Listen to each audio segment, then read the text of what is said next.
কাজে বন্ধু যেন হয় আখিরাতের সাথী। বন্ধু হবে কিসের সাথী? বন্ধু হবে আখিরাতের সাথী, বন্ধু হবে জান্নাতের সাথী, বন্ধু হবে নেক কাজের সাথী। ঠিক আছে ইনশাআল্লাহ? নেক কাজের। আল্লাহ কোরআনে বলছে, ওই যে আয়াত, ওই আয়াতে আল্লাহ বলছে নেক কাজের বন্ধুরা আমি আল্লাহ তাদেরকে ডাক দেব হাসরের ময়দানে, ইয়া ইবাদি, হে আমার বন্ধুগণ, বান্দাগণ, লা খাউফুন আলাইকুমুল ইয়াওমা ওয়ালা আনতুম তাহজানুন, আজকে তোমাদের কোনো ভয়ও নাই, চিন্তাও নাই। এরপরে আল্লাহ বলবে উদখুলুল জান্নাতা আনতুম ওয়া আজওয়াজুকুম তুহবারুন। বাহ!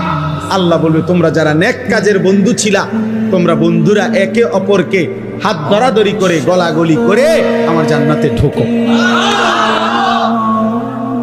খোদার কসম, এটা কোরআন শরীফ। হ্যাঁ, এমন কি এই আয়াতের তাফসিরে আছে যে স্বামী স্ত্রী তারাও মূলত বন্ধু। যদি তারা একজন আরেকজনকে নেক কাজের সহযোগিতা করত, স্বামী স্ত্রীকে নামাজের জন্য উঠাইছে, স্ত্রী স্বামীকে নামাজের জন্য উঠাইছে, স্বামী স্ত্রীকে নেক কাজের দিকে ডাকছে, স্ত্রী স্বামীকে নেক কাজের দিকে ডাকছে, এরাও বন্ধু।